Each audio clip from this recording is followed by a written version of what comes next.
Sherrie, you're proving you're not just a pretty face. You know your stuff. You know your stuff. Wealth of useless information. Hello, silver fans. This is T, and you're in the place to be for silver education, acquisition, and entertainment. Hey, thanks for watching, everybody. Hey, here we go. Back to Sherrie's. Take a look here. That little sign says Oak Forest, Illinois, and we're heading to Sherrie's Coin Shop, the Collector's Gallery. If you enjoy coin shop videos, be sure to subscribe. I sure do make a bunch of them. Lots of different shops and lots of different places.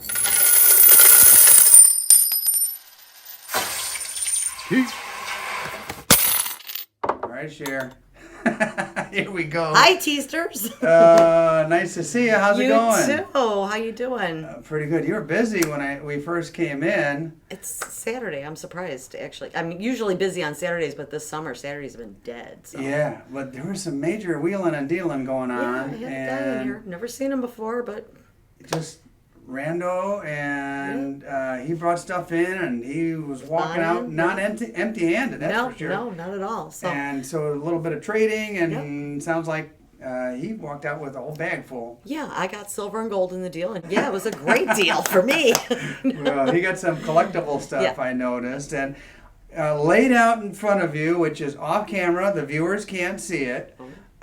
We've got about 7 or 8 different categories of items in your shop. Okay. And I thought I would just some of this stuff that I've seen, and it's really random. So viewers, you never know what's going to be pulled next. But I'm going to ask you about this stuff that I see in the coin shops all the time, but just don't ever ask about. So we're going to call this the Sherrie Show and Tell at the end of Shark Week. So. Okay. Say that 7 times Sherrie fast. Show and Tell. And by the way, my viewers enjoyed watching you at Shark Week this week. They got, but they didn't get their fill. They still want more, so that's what we're doing here. I'm going to ask you about this very first item here, and let me show the viewers here. This is paper currency, First National Bank of South Bend. And maybe ask you for a little details. It's and quite honestly, it's not in the best of shape. It's a little bit written on, and it's got a little stain. But it's from an Indiana bank. I'm an Indiana guy. I'm curious what these bills are. These are called national notes, if I remember. National bank notes. Yep, that's a time when the banks were printing their own currency.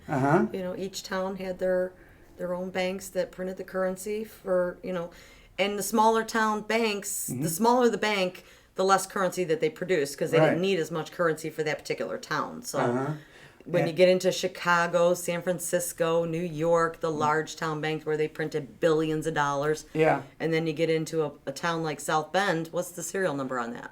Let's see. The serial number is DOO5372A. Okay, 5372. That means it was 5,372 in this run of notes. Out of that run. Out of that run. And that's not even a star note where it'd be a super small run. Right. That's just a regular issue. Right, that's a regular issue, but you see in their 20s, they didn't make that many of them, 5,000 of them. So there wasn't that many of them made. So most of these small towns, they did that. It was very small, limited edition issues. Yeah. Okay, so that's the serial. That's literally the number that was coming off the press. Another question, maybe you know, maybe you don't know what the answer. 126. Any idea what that number is there? That's the charter number of the bank. Oh, well, see, I'm learning, Sherrie. I did not know that, is the charter number for the bank. I guess that's why I ask, and my viewers can enjoy these answers. Yeah, those were made in 1929. Yeah. I mean, they're not in circulation. Obviously, it's still currency. You could use it as $20 if you wanted to, but nobody's going to do that. Now, Sherrie, you're proving you're not just a pretty face. You know your stuff. You know your stuff. Wealth of useless information. Yes. All right, so that's item number 1. On to item number 2. Totally different. Totally random. Okay. Yeah. All right. I saw this and I was curious. Do you mind if I show the price tag on here? Go ahead. Okay. So why the heck does this coin right here have such a huge price tag on it? Obviously, it must be very collectible. I'm sure you could read. Well, good thing it's bilingual here. But China Mint Company. Yeah. I've seen a lot of pandas before, but this is a nice little case and all, but What year is that? yeah, this is 87. Yeah. And So my it's an early understanding year. was the original ones, the early ones, are a full ounce of silver, but now the current ones are not Right, a full they're not, ounce of right. silver. And so it must be low mintage? Yes, Is that the it's deal? low mintage, and most people would throw away the box and Yeah, that's take true. it out of the plastic and whatever. Uh-huh. So the early dates like that are scarce. You just can't get them. They're going to cost you to be able to get them if you're collecting pandas. So we've got the collectability factor Yes. here. If you had to ballpark it, would you say they made 100 million, 1 million? Oh God, no, way 500,000? way less than that. Probably in the 10 or 20,000. I mean, I Okay. can let you know exactly. Okay. I'll look it up. I'll put it on, on the screen for people to enjoy. But somewhere down the road, somebody's going to walk in here and say, I got to have that. Right, because they need it for their collection. Yeah. All right, here's another one for the collection. Another ounce of silver. Oh, my goodness. This one here reminds me of one of my channel members here. And they are still, I didn't realize they're still making these where they paint or enamel or put a sticker on. But this is the new modern version of the Eagle. I knew they were making these in the early 2000s. Yeah, 99 and 2000. I mean, Yeah. they made a billion of those goddamn things. A billion of those wonderful things. Super, they must have been popular back then because they made a million of them. Right, it was something different, yeah. Yeah, the boomers were buying them back then, and that's in fact, one of your channel members called me and bought everything that I had in all my colorized silver eagles at the time. Wow. I haven't been able to get any more of them. I mean, they come in randomly. Uh-huh. Well, that's wild. Just this very week, I was down in Lafayette, filmed a video, took half the ladies' Libertads, and someone came from Chicago, came straight down and bought the rest of them. Okay. And wow, that's power of the internet, I guess. All right, Mexican gold. I can't have my channel without at least some piece of Mexican coinage here. And you have the 2.5 pesos, 0.06. It's a tiny bit of gold, but popular nonetheless.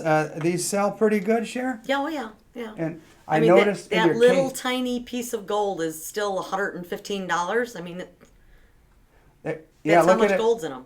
It's insane. relation to my fingernail there. It's teeny tiny, but it kind of speaks to the density of gold too. And people buy these. Oh, yeah. I noticed your constant supply. Now we're going around the world. We went from South Bend to China to the American Silver Eagle, then south to the border to Mexico. Now we're going to go way far away, all the way to Australia for this Perth mint piece here. Let's see, let me put it this way. I have a friend from Australia, and the Perth mint stuff is top notch. And I love the Perth mint stuff. Everything they put out is better than the last. I have no complaints with them. do you order straight from the mint? No. Did this No, walk that in? comes Did in this over come the from counter, a yeah. wholesaler? Yeah. Came in over the counter. Okay.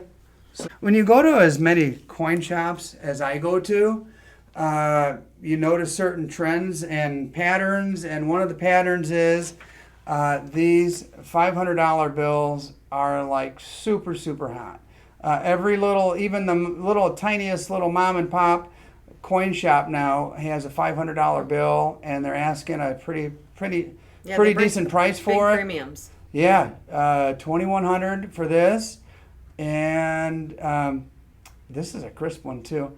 30 very fine. So some of the questions I'll ask are like, because I felt like it was kind of stupid to ask it, but I'm sorry. What is the range? Because I know very little about. Just like coins. It goes up to good, very 70? good, fine, very fine. Yep, all the way up to 70. Yep. Okay, got it. So that solves that one. This is pretty looking on the back as well. Yeah, that's a really nice note. It's way undergraded.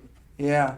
So very fine 30. So they have to be pretty tough on this grading for the paper currency because this thing looks very, very nice. Right. And so if that's not enough, then you've got the $1,000 bill.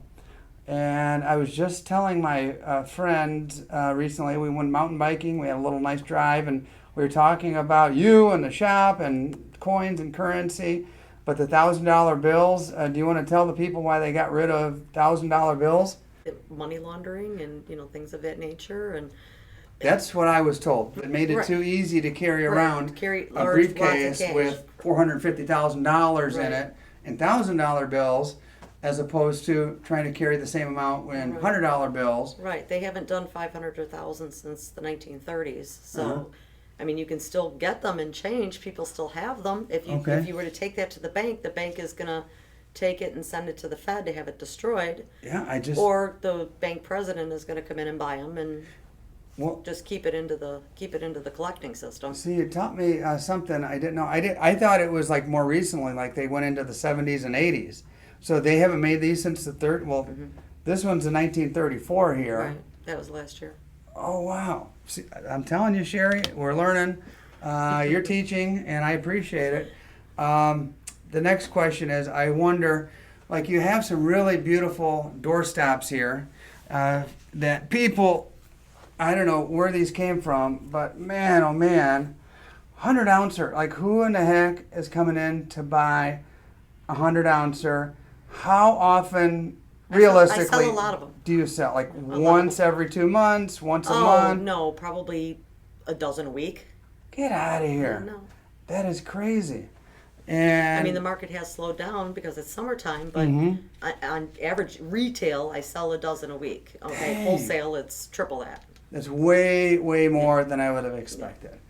And then this one, I don't know if I've ever seen this one. I would guess this one's vintage, but do you happen to know? No. Okay. To you, it's just a big 100 ounces of silver, and that's that. That's that. Yeah. I would guess. I mean, this one right here would have to have that one. Oh God. You see a maker on there somewhere? Pure silver, American Precious Metals. Okay. So I'm not whoever that familiar is. with that one at all. No, me either. I'm sure there's a million companies at some point in time or another who poured their own silver and. Yeah. Well, there's only one Engelhard, and there's got to be a little extra premium, I would imagine, since this is Engelhard. Yeah, super highly collectible, and Unfortunately, Engelharts are $1 an ounce more than any of the other generic stuff. So, yeah. so you're paying $100 for that bar versus any other bar just because of the name. Yeah, but honestly, I thought it would have been more than $1 an ounce because of the name Engelhard. I could charge you more. I try to keep it fair. I only charge $1 more. All right. Well, we ended with a bang there with those big old 100 ouncers. Thanks for the show and tell. Well, thank you, sweetie. And it's Saturday. Are you going to the beach today, or what do you have on tap? Nothing. Okay. Well, sometimes that's good too. Yeah. No, nothing going on. All right. Well, share. Adios. Thank you. And kisses to the audience. And we'll see you next time. Hey, let me show you what I purchased, but first, a special thank you to these channel members who support my efforts to bring you videos just like this one. And thank you for watching. Now, these are the things I purchased, those little tubes for pennies and a boatload of silver to throw in the furnace. And hey, when you come across something at a coin shop that catches your eye, you haven't seen before, you pick it up. That applies to that little bar and this little set. And I couldn't leave without this $20 bill from the First National Bank of South Bend. Hey, my brother lives in South Bend, Indiana. I guess I am a paper currency collector now. And hey, more to come. Thanks for watching, everybody. See you.